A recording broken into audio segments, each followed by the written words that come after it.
sebelum kegiatan pembelajaran hari ini, kita berdoa terlebih dahulu. Boleh dipimpin oleh ketua kelas, Ame? Teman-teman, sebelum kita memulai pembelajaran, mari kita berdoa dimulai. Amin. Sebelum kita ke pembelajaran, kita tetap fokus dulu nih. Nah, Ibu cobain dulu ya.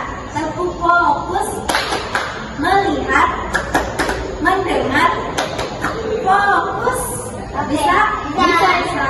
Oke, 1, 2, 3. Tetap fokus melihat, mendengar, fokus.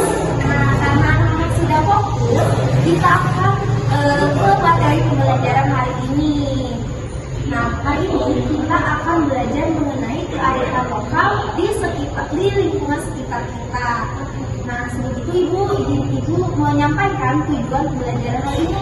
Nah, yang pertama kita akan mengidentifikasi terkait nilai kearifan lokal di sekitar lingkungan kita, dan juga kita akan mewawancarai siswa-siswi yang dari berbagai daerah untuk mengetahui kearifan lokal masing-masing. Nah, sebelum itu Ibu ingin menyampaikan terkait materi dari kearifan lokal itu sendiri. Di kelas 3 kita sudah belajar tentang kearifan lokal di daerah. Terus kita di kelas 5 kali ini kita akan belajar mengenai kearifan lokal di sekitar kita. Nah, sebelum itu kita mengulas kembali terkait kearifan lokal. Nah, kearifan lokal itu merupakan nilai-nilai luhur yang berlaku dalam tata kehidupan masyarakat. Yang lain itu untuk melindungi dan mengelola lingkungan hidup secara lestari. Nah, tadi Ibu sudah menjelaskan terkait apa sih itu kearifan lokal. Nah, kita akan belajar juga mengenai bentuk-bentuk kearifan lokal. Itu ada tradisi, ada aturan, adat, dan juga ada karya masyarakat dan juga bahasa dengan sastra. Nah, contohnya Ibu mempunyai kearifan lokal. Ibu berasal dari suku Sunda. Nah, biasanya Ibu menggunakan bahasa Sunda. Nah, mungkin anak-anak semua ada yang berbeda dengan Ibu sukunya. Boleh nih dari mana? Aku suku Jawa, Ibu, tapi karena aku bukan Jawa, jadi aku menggunakan bahasa Indonesia pada umumnya sehari-hari. Tapi ada nggak bahkan satu kalimat yang Anda ingat bahasa Jawa itu gimana? Aku tahu dan lagu aku sayang kalau itu artinya aku sayang kamu gitu. Oke. Kalau Sane dari mana? Dari Papua, Bu. Wah, jauh banget ya. Sane boleh ucapkan satu kalimat bahasa Papua Dari daerahnya. Iya. Ya suara apaku yang artinya aku sayang kamu. Makasih. Oke, tadi kita sudah mengenal bentuk-bentuk dari kearifan lokal itu sendiri, yaitu diantaranya adalah bahasa. Nah, kenapa sih kearifan lokal itu penting? Nah, yang pertama kita untuk menjaga kelestarian alam. Contohnya di tradisi di Maluku itu melarang pengambilan hasil laut di waktu tertentu. Nah, di mana ikan itu bisa berkembang biak dengan baik. Yang kedua, identitas bangsa. Yang ketiga, membentuk karakter, dan yang keempat, juga ilmu pengetahuan. Yang dimana misalnya tanaman atau obat tradisional yang diwariskan untuk dari nenek moyang kita. Nah, tadi kita sudah mengenal bentuk, fungsi, dan juga pengertian kearifan lokal. Sekarang, anak-anak akan Ibu berikan tugas itu mewawancarai. Sebelum mewawancarai, kalian bentuk kelompok terlebih dahulu. Silakan membentuk kelompok dulu. Oke, kita menanti, Bu. Baik, karena sudah membentuk kelompok, nanti kalian akan mewawancarai teman kalian satu sama lain. Nanti Ibu tanya dan kalian presentasikan terkait apa aja sih tradisi yang ada di daerah teman kalian itu.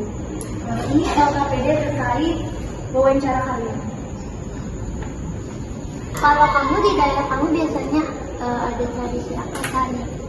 Kalau di daerah aku itu biasa kalau ada orang yang baru pertama kali datang ke kota aku itu kita sambut dengan adat. Kayak gimana? Jadi kita bakal kasih piring tradisional kita, terus dikasih ke orang itu, terus diterima tetapi dengan uang. Tapi isinya apa? Isi Piring kosong tapi udah ditaruh uang di dalam piring itu, jadi kayak sambutan gitu. Oh, itu bentuk sambutan. Iya, bentuk sambutan. Terus Terima orang baru. Terus kalau biasa yang mau menikah gitu, itu kan dari pihak cewek itu kan bakal diminang dari cowok ya. Nah, sebelum diminang itu si cewek itu bakal dikasih hiasan tapi dengan uang. Jadi bakal dikasih uang gitu, ditempel uang seluruh badannya. Iya.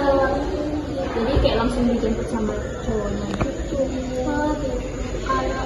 Kalau di daerah asal orang tua aku di Jogja itu tuh setiap tahun baru Islam, bertepatan sama tahun baru Islam, itu ada namanya malam satu suro. Nanti di dalam malam satu suro itu kayak ada arak-arakan gitu di keliling keraton. Nah, keraton tuh artinya kayak istana gitu loh, istana di Jogja.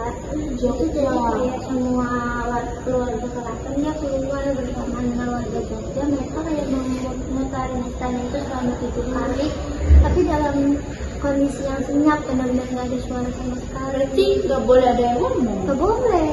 Dan juga pas keliling itu dia didahului sama yang paling depan yang mimpin itu selain sultan itu ada kerbau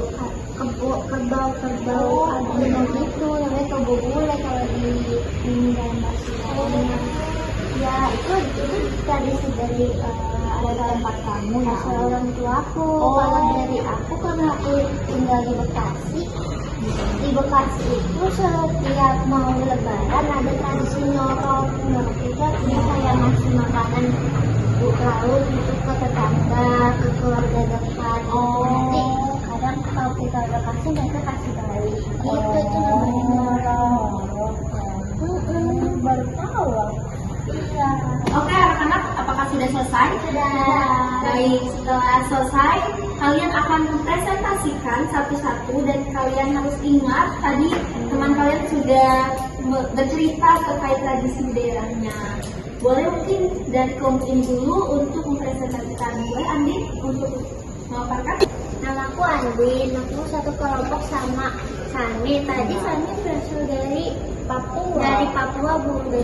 Isinya uang ya. Iya. Itu sebagai tanda penyambutan. Nah, terus juga kalau ada tradisi pernikahan, nanti calon pengantin wanitanya itu juga menyimpan uang. Untuk sama calon. Iya, wah, betul. Kalau yang tadi dari yang aku pelajari dari Andin itu dari orang tua Andin ya, ibu Asal ya? daerah orang Iya, tua. asal daerah dari bundanya Andin. Tadi katanya kalau malam satu suro itu bertepatan dengan tahun baru Islam. Nah, jadi di Jogja itu bakal ada adat ya, Kayak acara ritual ya. ya, acara ritual gitu, arak-arakan yang mana tuh nanti bakal semua orang tuh bakal kelilingi satu keraton selama 7 kali. Tapi itu nggak boleh ada yang berisik atau bersuara, harus diam semua, harus senyap. Terus itu dipimpin sama kerbau albino ya? Iya, itu dia harus ada di paling depan. Sama kalau selain albino apa tadi yang Sultan ya? itu kayak raja gitu, Raja yang paling pemimpin ya, iya. Terus sama tadi Andin bilangnya kalau biasa di tempat Andin di Bekasi ya, itu kalau setiap lebaran itu keluarga Andin bakal kayak kasih makanan ya, kayak kasih makanan ke tetangga atau keluarga terdekat. Jadi nanti dari tetangga atau keluarga terdekat juga bakal kasih juga ke Andin keluarganya makanannya. Namanya tadi nyorok. Baik. Nah, karena tadi anak-anak sudah mempresentasikan terkait tradisi daerahnya masing-masing, Jadi kita tahu nih bahwa teman di sebelah kita ini ternyata memiliki tradisi yang berbeda-beda. Ada yang dari makanannya, doa, tarian, terus kebiasaan. Nah, menurut anak semua, kenapa sih kearifan lokal ini harus kita jaga? Untuk menjaga kerukunan. Iya. Indonesia kan banyak banget. Luas lagi. Dan kita juga supaya tahu ya identitas kita sendiri. Nah, untuk itu kita harus bisa menjaga kearifan lokal yang ada di lingkungan sekitar kita nih, anak-anak semua, agar semuanya bisa tetap ada sampai ke depannya. Baik, karena pembelajaran hari ini sudah selesai, kita bertemu lagi di minggu depan. Nah, Ibu minta nanti kalian membawa satu benda kecil atau foto yang berhubungan dengan cerita kalian tadi, tradisi kalian di daerah kalian tadi. Nanti kita akan membuka pojok budaya. Oke, Bu. Baik, mari kita tutup pembelajaran hari ini dengan berdoa dan mungkin dipimpin oleh Sane sebagai ketua kelas. Oke. Udah siap teman-teman? Oke. Teman-teman dan ibu guru, sebelum kita pulang ke rumah kita masing-masing, mari kita berdoa dimulai. Selesai. Amin. Baik, terima kasih anak-anak. Kita bertemu lagi di minggu depan. Sekian dari Ibu. Wassalamualaikum warahmatullahi wabarakatuh. Bye-bye.